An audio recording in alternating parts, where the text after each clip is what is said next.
Hello students, विद्या के platform पे एक बार फिर से आपका स्वागत है और हम देखते हैं चैप्टर 11 विनिर्माण उद्योग। और आज हम इसका डिस्कस करेंगे पार्ट 2। तो पार्ट 1 में काफी सारी चीजें थी जो हमने डिस्कस कर ली थी। आगे उसका जो है वो हम पार्ट 2 में डिस्कस करेंगे, जैसे औद्योगिक प्रदूषण तथा पर्यावरण निम्नीकरण, कृषि आधारित उद्योग। यहाँ पर हम ये देखेंगे पर्यावरण निम्नीकरण की रोकथाम कैसे हो सकती है, ये देखेंगे और अभ्यास प्रश्न देखेंगे यहाँ पर जल्दी से। तो उद्योग हमने देख लिए थे काफी सारे, जिसमें हमने लोहा या इसको उद्योग देख लिया था। अब नेक्स्ट है आपका जैसे एल्यूमिनियम प्रगलन, बॉक्साइट से एल्यूमिनियम कैसे बनाया जाता है उसको हम यहाँ पर बात करेंगे। तो यहाँ पे बॉक्साइट लेते हैं कच्चे माल के रूप में, लेकर के आए और फिर हमने क्या किया, इसको गलाया। गलाने के बाद में क्या किया, भारी अयस्क का प्रगालन स्थल तक पहुंचा। उसके बाद भारी अयस्क आपका पहुंचने के बाद में हम क्या करते हैं, इसको एल्यूमिनियम को गला करके, गलाने के बाद में उसके लिए हमें क्या देनी पड़ती है, विद्युत देनी पड़ती है। एक इलेक्ट्रोलाइट पर जब हम गलाते हैं उसमें से विद्युत जब पास करते हैं, पिघली हुई जो बॉक्साइट होता है उसमें से जब हम विद्युत पास करते हैं, इलेक्ट्रिसिटी पास करते हैं, तो एल्यूमिनियम आपका एक एंड पर, एक इलेक्ट्रोड पर जाकर के इकट्ठा हो जाता है। रेस्ट ऑफ द जो होता है, जितनी भी आपकी विशुद्धियां होती हैं, वो दूसरे इलेक्ट्रोड पर जाकर के इकट्ठी हो जाती हैं। तो एल्यूमिनियम क्योंकि पॉजिटिव चार्ज होता है, तो जो नेगेटिव इलेक्ट्रोड होता है वहां पर जाकर के वो इकट्ठा हो जाता है, एनायन पे जाकर के आपका जो होता है वहां पे जाकर के वो इकट्ठा हो जाता है। ठीक है, इस तरीके से हम क्या करते हैं, एल्यूमिनियम को निकाल लेते हैं। अब नालको क्या है एल्यूमिनियम के लिए, नेशनल एल्यूमिनियम की जो कंपनी है वो है आपकी नालको। वहां पर क्या करते हैं, एल्यूमिनियम ऐसे तैयार हो जाता है, फिर उसकी शीट्स बनाई जाती हैं। ठीक, अब जैसे आपसे यहाँ पर एक दिया गया है कि क्या आप जानते हैं इस्पात के बर्तनों के निर्माण से पूर्व एल्यूमिनियम के ही बर्तनों का निर्माण होता था। हमने पिछली क्लास में भी देखा था, स्टील के बर्तनों की मजबूती के कारण ही एल्यूमिनियम घरेलू उपयोग से लगभग बहिष्कृत कर दिया गया। तो स्टील के बर्तन में क्या होती है, मजबूती बहुत ज्यादा होती है। जब स्टील नहीं बन पाया था, स्टील बनता कैसे है आपका, बेसिकली जब लोहे में मैंगनीज को मिलाते हैं तो स्टील बनता है। अब जब स्टील बनना शुरू हो गया, तो स्टील बनना गया, उससे बर्तन बनने लगे, तो फिर एल्यूमिनियम का इस्तेमाल जो है घरों में कम होने लगा। आजकल हम एल्यूमिनियम के बहुत कम बर्तन देखते हैं, पहले सबसे ज्यादा होते थे। नेक्स्ट उद्योग आता है आपका रसायन उद्योग। अब देखिए रसायन उद्योग क्या होगा, ऐसा उद्योग जहां पर रसायन का निर्माण हो रहा है, केमिकल्स का जहां पे निर्माण हो रहा है उसको हम बोलते हैं रसायन उद्योग। और भारत में इसका विस्तार बहुत तेजी से हो रहा है, क्योंकि हम अपनी daily day to day life में बहुत सारे केमिकल्स हैं, बहुत सारे रसायन हैं जिसका इस्तेमाल कर रहे हैं। इन रसायनों का कहीं ना कहीं तो बनना हो ही रहा होगा, कहीं ना कहीं तो बन ही रहे होंगे। अगर हम वर्तमान समय में बात करें तो जो जीडीपी है, ये एकल नहीं होगा, ये सकल होगा। सकल घरेलू उत्पाद यानी ग्रॉस डोमेस्टिक प्रोडक्ट में जो रसायन उद्योग है उसकी भागीदारी कितनी है, 3% है। और ये एशिया का सबसे बड़ा, तीसरा सबसे बड़ा उद्योग है। आकार की दृष्टि से देखें तो विश्व में इसका 12वां स्थान है, यानी बहुत बड़ा उद्योग है इस समय रसायन उद्योग। बहुत सारे केमिकल्स का इस्तेमाल हम अपनी निजी जिंदगी में कर रहे हैं। बहुत सारे छोटे छोटे उद्योग हैं जो कई सारे केमिकल्स का इस्तेमाल करते हैं, जैसे कि पेंट इंडस्ट्री, जिससे पेंट बनता है, उसमें बहुत सारे केमिकल्स का यूज हो रहा है। रसायन उद्योग के अंतर्गत लघु और बृहद दोनों तरीके के उद्योग आते हैं। अब अकार्बनिक रसायन भी हो सकता है, जिनका प्रयोग कैसे करते हैं, उर्वरक में, कृत्रिम वस्त्र में, प्लास्टिक में, रंग करने में, डाई के रूप में, ये सब होते हैं अकार्बनिक। इनमें कार्बन नहीं उपस्थित है ना। इन रसायनों में हमें क्या मिलता है, सल्फ्यूरिक अम्ल मिलता है। इसके अलावा कुछ कार्बनिक भी हो सकते हैं, जैसे जिनका उपयोग हम कहाँ करेंगे, तेल शोधक कारखानों से जो हमें प्राप्त होते हैं कार्बनिक, पेट्रोलियम से जो हमें मिल रहा है। अकार्बनिक जिनका इस्तेमाल या जो हमें कहाँ से मिल रहे हैं, कार्बन वाले उत्पाद से नहीं मिल रहे हैं, उसे हम बोलते हैं अकार्बनिक। ठीक है, नेक्स्ट उसके बाद आता है आपका उर्वरक उद्योग। बहुत सारे रसायनों की सूची आप बना सकते हैं, कई सारे रसायन हैं जिनका हम इस्तेमाल अपनी निजी जिंदगी में कर रहे हैं। उर्वरक उद्योग में क्या होता है, फर्टिलाइजर जो होते हैं, जैसे नाइट्रोजन, फॉस्फेट, पोटाश। मैंने पहले भी बताया था जब हमने मिट्टी की थी, मृदाएं की थी, भारत में कौन सी मृदा मिलती है, एनपीके, नाइट्रोजन, पोटेशियम और आपका फॉस्फेट। नाइट्रोजन, फॉस्फोरस और पोटेशियम, इन तीन ही एलिमेंट्स की कमी है भारत की सॉइल में, भारत की मिट्टी में। वो मिट्टी के प्रकार पर निर्भर करता है, किसी में तीनों की कमी है, किसी प्रकार की मिट्टी में दो की कमी है। ठीक है, तो अब हम क्या करते हैं, उर्वरक के रूप में नाइट्रोजन, फॉस्फोरस और पोटाश को मिट्टी को देते हैं। अब कहीं ना कहीं तो ये उत्पादित किए जाएंगे, कहीं ना कहीं तो बनाए जाएंगे। तो भारत में क्या है, पोटाश का भंडार नहीं है। इस कारण क्या हो रहा है, जिस कारण इसके आयात पर निर्भर होना पड़ता है, हमें इसे बाहर से मंगाना पड़ता है। अगर वर्तमान में बात करें तो इंडिया के अंदर 57 लगभग उर्वरक इकाइयां हैं जहां पर क्या बन रहा है, फर्टिलाइजर का निर्माण हो रहा है। और उर्वरक का भारत तीसरा सबसे बड़ा उत्पादक देश है। काफी मात्रा में यहाँ पर क्या बनता है, उर्वरक बनता है। यूरिया उत्पादन की भी बहुत इकाइयां हैं। यूरिया भी क्या है, एक तरीके का आपका उर्वरक है। ठीक है, नेक्स्ट इसके बाद अगर हम देखें तो बहुत इंपॉर्टेंट इकाई एक आपकी फूड कॉर्पोरेशन इंडिया, भारतीय खाद्य निगम। इसके अंतर्गत हजीरा गुजरात में क्या स्थित है, आपका सहकारी क्षेत्र का एक उपक्रम है। हजीरा गुजरात के अंदर सरकार बनवाती है, यहाँ पर किसका निर्माण कराती है, यूरिया का, फिर किसानों को सस्ते दामों में उपलब्ध कराया जाता है।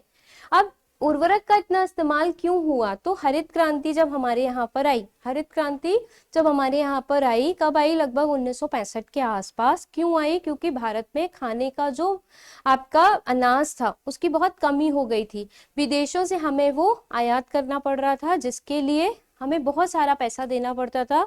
और विदेशी जो थे, जैसे स्पेशली जो यूएसए है, उसने हमें खराब अनाज भेज दिया था, खराब गेहूं भेज दिया था। इसीलिए हमारे यहाँ पर आई हरित क्रांति। हरित क्रांति में क्या करते हैं कि कम लैंड में, कम भूमि में ज्यादा उत्पादन करने का प्रयास किया जाता है। जब ऐसा किया जाएगा, ऐसी खेती की जाएगी, तो हम क्या इस्तेमाल करेंगे, उर्वरक। ज्यादा से ज्यादा उर्वरकों का यहाँ पर इस्तेमाल किया जाता है। देश के अन्य राज्य जहां पर उर्वरक बनाने के जो कारखाने हैं वो लगे हुए हैं, जैसे आंध्र प्रदेश, उड़ीसा, राजस्थान, बिहार, महाराष्ट्र, तो लगभग देश का हर राज्य जहां पर उर्वरक बनाने का संयंत्र लगा हुआ है और वहीं से उर्वरक किसानों तक पहुंचता है। और एक कंपनी जो सरकार की है, उर्वरक पहुंचाने का काम करती है, वो है इफ्को, बहुत इंपॉर्टेंट है, इंडिया फर्टिलाइजर कंपनी या इंडियन फर्टिलाइजर कंपनी, जो किसानों को सस्ती दरों पर उर्वरक उपलब्ध कराती है, जिससे कि वो खेती करके, कृषि करके ज्यादा से ज्यादा उत्पादन कर सके। नेक्स्ट उद्योग आता है सीमेंट उद्योग। तो सीमेंट बहुत जरूरी है। कहीं पर भी अगर हमें आधारभूत ढांचा बनाना है, चाहे वो ढांचा आपका अस्पताल का हो, स्कूल का हो, पुल हो, या फिर कुछ भी हो, अगर कुछ भी बनाना है आधारभूत ढांचा, जो किसकी जरूरत होती है, सीमेंट की। सीमेंट के बिना उसको नहीं बनाया जा सकता। तो जो सीमेंट उद्योग है, इसको भारी तथा स्थूल कच्चे माल की जरूरत होती है। किससे बनता है सीमेंट, तो सीमेंट बनता है चूना पत्थर से, जिप्सम से, एल्यूमिना से और सिलिका से। ये चारों क्या है, सीमेंट उद्योग के लिए कच्चे माल के लिए इस्तेमाल होते हैं। तो सीमेंट उद्योग में इस कच्चे माल की आवश्यकता होती है। इसके अलावा हमें ऊर्जा चाहिए होती है, कोयला भी चाहिए होता है, और रेल परिवहन की अनिवार्यता भी इसके लिए हमें जरूरी है। क्यों, क्योंकि सीमेंट में जो बनेगा, सीमेंट बनेगा सीमेंट उद्योग के अंदर, उसे भेजना भी तो पड़ेगा। बोरियां भारी होती हैं, कैसे जाएगा, रेल से। रेल से जाएगा तो क्या पड़ेगा, सस्ता। ठीक है, कुछ महत्वपूर्ण सीमेंट उद्योग की इकाइयां हैं, जैसे गुजरात में, क्योंकि वहां से खाड़ी देशों में बाजार की बेहतर उपलब्धता है। तो क्यों गुजरात में लगाई गई, क्योंकि तुरंत वहां से अरब कंट्रीज में चला जाता है। गुजरात की अगर लोकेशन देखो तो वहां से सीधे अरब कंट्रीज में, मतलब यूएई में चला जाता है, ईरान, इराक, वहां पे भेज दिया जाता है सीमेंट, इसीलिए गुजरात में लगाई गई है। नाउ भारत में सीमेंट का पहला कारखाना 1904 में कहाँ लगा, चेन्नई, तमिलनाडु में। स्वतंत्रता के उपरांत इसको हमने और विस्तारित किया। अंग्रेजों के समय पर उतना विस्तारित नहीं था, धीरे धीरे करके इसका विस्तार किया गया। ठीक है, नेक्स्ट उसके बाद आते हैं 1989 में सीमेंट उद्योग के विस्तार के लिए बहुत सुधार भी किए गए। नेक्स्ट आता है आपका मोटर गाड़ी उद्योग। मोटर गाड़ी मतलब ऑटोमोबाइल उद्योग। अब मोटर गाड़ी क्यों जरूरी है, क्योंकि परिवहन को तीव्र बनाना है। जब परिवहन तीव्र होगा, आना जाना सही होगा, तेज होगा, ढुलाई सस्ती पड़ेगी, है ना। एक सामान को एक जगह से दूसरी जगह ले जाना सस्ता होगा, यात्री एक जगह से दूसरी जगह जा सकेंगे सेवाएं देने के लिए, काम करने के लिए, तो ज्यादा बेहतर रोजगार उन्हें उपलब्ध होंगे, उनकी जो स्वास्थ्य सेवाएं हैं वो बेहतर होंगी। जैसे सपोज एम्स दिल्ली में है, और मान लेते हैं दिल्ली जाने में अगर 2 दिन का समय लगता है तो जाना बहुत मुश्किल हो जाएगा, कोई भी इलाज कराने के लिए वहां नहीं जा पाएगा। 2 घंटे का समय लगता है तो आराम से चला जाएगा। ठीक है ना। ट्रक है, मोटरसाइकिल है, इन सब का इस्तेमाल किया गया।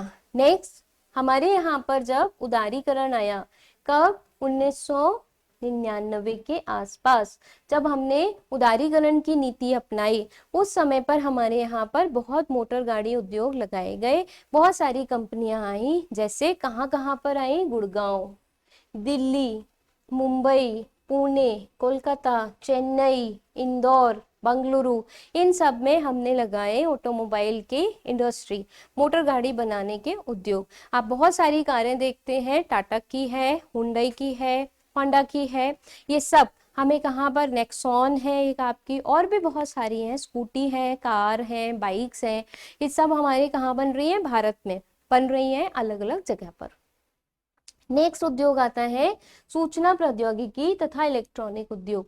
तो सूचना प्रौद्योगिकी यानी सूचना को आसान करने के लिए, जैसे टेलीफोन, अब इंटरनेट, ठीक है, इस सब में भी बहुत सारे चीजों का इस्तेमाल होता है। जैसे फोन में फोन का ही इस्तेमाल होता है, देन इंटरनेट में आपके टावर लगाए जाते हैं, इनका इस्तेमाल होता है। इलेक्ट्रॉनिक उद्योग में आपका क्या आता है? जैसे कूलर है, फ्रिज है, एसी है, लाइट है, एलईडी है, ये सब किसके अंदर आते हैं? इलेक्ट्रॉनिक उद्योग के अंतर्गत। सबसे ज्यादा इसमें इंपॉर्टेंट है आपका बंगलुरु, कर्नाटक के अंदर। इसे हम क्या बोलते हैं? इलेक्ट्रॉनिक राजधानी। कंप्यूटर जरूरी है, टेलीविजन जरूरी है, टीवी, टेलीफोन, मोबाइल, ये सब आते हैं सूचना प्रौद्योगिकी के अंदर। किसी को समाचार सुनना है तो क्या चाहिए? टीवी। टीवी चाहिए तो टीवी कहाँ से बनी, कहाँ बनी, किसने बनाई, कहाँ बन रही है, ये सारी चीजें। इलेक्ट्रॉनिक सामान के अन्य महत्वपूर्ण उत्पादक केंद्रों में बंगलुरु के अलावा मुंबई, दिल्ली, हैदराबाद, चेन्नई, लखनऊ, कोलकाता, पुणे, ये सब भी शामिल हैं। अब नेक्स्ट आता है सॉफ्टवेयर। सॉफ्टवेयर मतलब इंटरनेट प्रोग्रामिंग। एमएस वर्ड आप लोग चला रहे हैं, पूरे देश में चल रहा है एमएस वर्ड, किसी ने तो बनाया होगा। तो वो कहाँ पे बन रहे हैं? सॉफ्टवेयर। तो सॉफ्टवेयर के लिए भी आपका कर्नाटक का बेंगलुरु फेमस है। ठीक है, तो ऐसे बहुत सारे पार्क बनाए गए जहां पर सॉफ्टवेयर इंडस्ट्री डेवलप की गई है, सॉफ्टवेयर बना रही है। जैसे जो पीडीएफ वाला है, एडोब हो गया, एमएस हो गया, है ना। कहाँ पर आ रहे हैं आपके? बंगलुरु, नोएडा, मुंबई, चेन्नई, हैदराबाद, पुणे, यहाँ पर। और इन सब से हमें क्या मिल रही है? विदेशी मुद्रा। इनसे हम क्या कमा पा रहे हैं? विदेशी मुद्रा कमा पा रहे हैं, और ये निरंतर हमारे यहाँ पर विकास कर रही है। तो अगर सॉफ्टवेयर टेक्नोलॉजी पार्क्स की बात करें, पार्क्स मतलब एक ऐसा बड़ा सा फील्ड जहां पर कई कंपनियां आ जाती हैं, HCL आ गई आपकी, ओरेकल आ गई आपकी, जो सॉफ्टवेयर का निर्माण कर रही है। ऐसी जगह को हम बोलते हैं सॉफ्टवेयर टेक्नोलॉजी पार्क्स। जैसे कि हमारे यहाँ पर विशाखापत्तनम में है, नोएडा में है। नोएडा में आप जाइए, आपको बहुत मल्टी स्टोरी बिल्डिंग मिलेंगी, और सब में क्या चल रही है? कंपनी, मल्टीनेशनल कंपनी, और उन कंपनी के अंदर क्या हो रहा है? सॉफ्टवेयर निर्माण हो रहा है, सॉफ्टवेयर बनाए जा रहे हैं। बहुत सारी सॉफ्टवेयर की कंपनियां वहां पर काम कर रही हैं। ठीक है, अब आ जाते हैं औद्योगिक प्रदूषण। उद्योग बहुत तेजी से विकसित हो रहा है, बहुत ज्यादा हमारे यहाँ पर औद्योगिक निर्माण हो रहा है, विनिर्माण बहुत तेजी से हो रहा है, लेकिन परिणाम प्रदूषण भी हो रहा है। बहुत ज्यादा प्रदूषण भी फैला रहे हैं और पर्यावरण को खराब भी कर रहे हैं। ठीक है, बहुत प्रदूषण फैल रहा है और पर्यावरण खराब भी हो रहा है। कैसा प्रदूषण? वायु प्रदूषण। क्यों? वायु में क्या जा रही है? Carbon dioxide. और वायु में जब कार्बन डाइऑक्साइड की मात्रा बढ़ती है तो वायु क्या हो जाती है? प्रदूषित। और क्या बढ़ रहा है? Sulphur dioxide, carbon monoxide. ये सब कौन रिलीज कर रहा है, कौन छोड़ रहा है? उद्योग। उद्योग में क्या हो रहा है? काम हो रहा है, कच्चे माल से तैयार माल बन रहा है। तो जब तैयार माल बन रहा है तो क्या जलाया जा रहा है? ईंधन। ईंधन में क्या जल रहा है? कोयला। तो कोयला जल रहा है, ईंधन जल रहा है, तो क्या निकल रही है? Carbon dioxide. क्या कर रही है? पॉल्यूशन फैला रही है, प्रदूषण फैला रही है। उससे क्या हो रहा है? निलंबित कण निकल रहे हैं, जिन्हें हम बोलते हैं पार्टिकुलेट मैटर, जो क्या होते हैं? हमारे वातावरण में, हमारे वायुमंडल में जाकर के रुक जाते हैं, निलंबित हो जाते हैं, सेट हो जाते हैं। तो क्या होता है इससे? धुआं, कुहासा। दिल्ली में हमें नवंबर के टाइम पर, दिवाली के बाद, ऐसा माहौल देखने को मिलता है। ये क्या है? प्रदूषण है। ठीक है। जैसे भोपाल में गैस कांड हुआ, मिथाइल आइसोसाइनाइड, ये बहुत पूछा जाता है। भोपाल में जो गैस कांड हुआ था, गैस रिस गई थी वहां से, मिथाइल आइसोसाइनाइड, बहुत सारे लोगों की डेथ हो गई थी। वो क्या है? एक तरीके का पॉल्यूशन। हम वो इनहेल नहीं कर सकते, उससे हमारी मृत्यु हो जाती है। ठीक है। तो ये सब किसको प्रभावित कर रही है? लोगों को। दूसरा एक कारण, जल प्रदूषण भी फैल रहा है। पानी खराब हो रहा है, पीने का पानी बेकार हो गया है। सब क्या हो रहा है? कहीं भी, जैसे कि आपका चमड़ा उद्योग, वहां से निकल रहा है वेस्ट, किस में मिल रहा है? गंगा नदी में।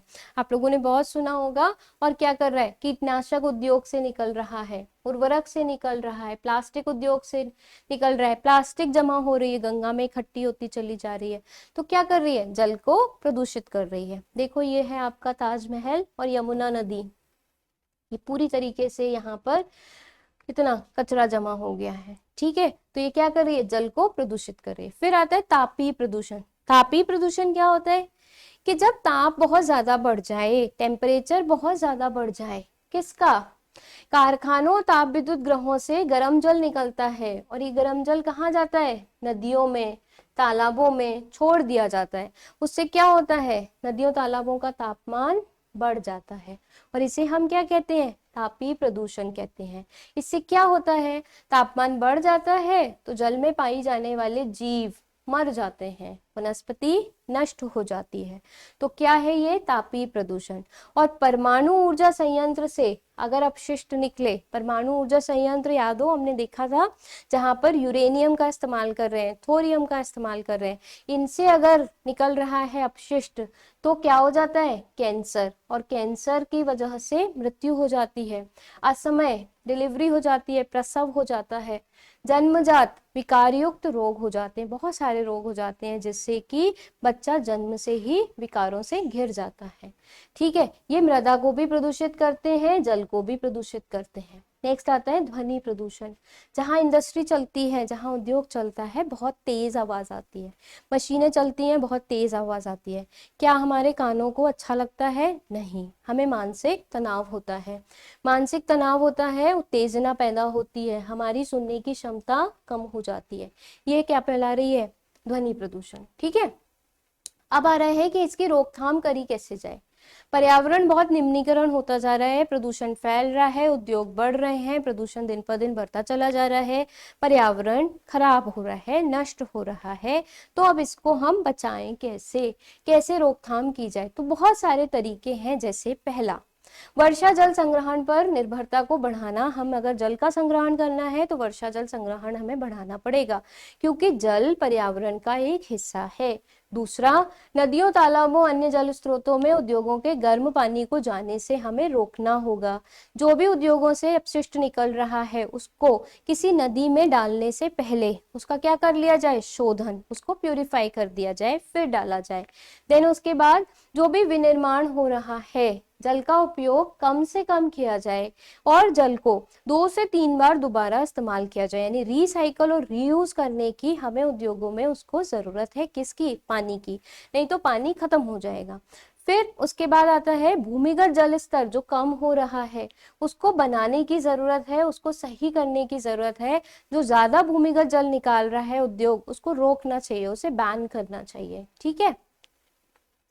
जितना भी सीवेज फैल रहा है, यानी कि जो भी गंदगी आ रही है, कहाँ से? घरों से, मल उपचार केंद्र बनाने चाहिए, सीवेज ट्रीटमेंट प्लांट लगाने चाहिए, जिससे कि जो सीवेज है वो सीधे नदी में, तालाब में ना मिले, जिससे कि वो प्रदूषित होने से बच जाए।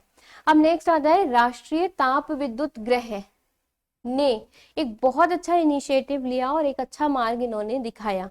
सबसे बड़ी सार्वजनिक क्षेत्र की कंपनी है राष्ट्रीय ताप विद्युत ग्रह, जिसे हम शॉर्ट में बोलते हैं एनटीपीसी। इसके पास क्या है, पर्यावरण प्रबंधन प्रणाली है, यानी कि एनवायरमेंट मैनेजमेंट सिस्टम है। इसने क्या किया के लिए आईएसओ प्रमाण पत्र इसे दिया गया है। इस कंपनी ने जल गैस ईंधन के संरक्षण का प्रचार प्रसार भी किया। अब इन्होंने क्या किया, देखो नए संयंत्रों की स्थापना करता है और ये कई तरीके से इसने काम किया, जैसे आधुनिक प्रौद्योगिकी पर आधारित उपकरणों का सही और व्यवहारिक उपयोग किया, अपशिष्ट जो उत्पन्न होते हैं उसको कम किया, पारिस्थितिकी संतुलन के लिए हरित क्षेत्र की सुरक्षा के लिए वृक्षारोपण किया। दूसरा, तरल अपशिष्ट प्रबंधन, जो भी लिक्विड निकल रहा था, गंदा लिक्विड निकल रहा था, उसको मैनेज किया। देन उसके साथ साथ ऊर्जा संयंत्रों का मॉनिटरिंग की, पारिस्थितिकी रूप से उसकी मॉनिटरिंग की, उसके आंकड़े दिए, ये सब काम किया। तो ये एक अच्छी पहल है। इसको करके जितने भी उद्योग भारत के अंदर चल रहे हैं वो पर्यावरण के निम्नीकरण को कम कर सकते हैं, उसको रोक सकते हैं और हमारे पर्यावरण को बचा सकते हैं कुछ तरीके अपना करके। सही, ठीक, चलिए जल्दी से कुछ क्वेश्चंस देख लेते हैं।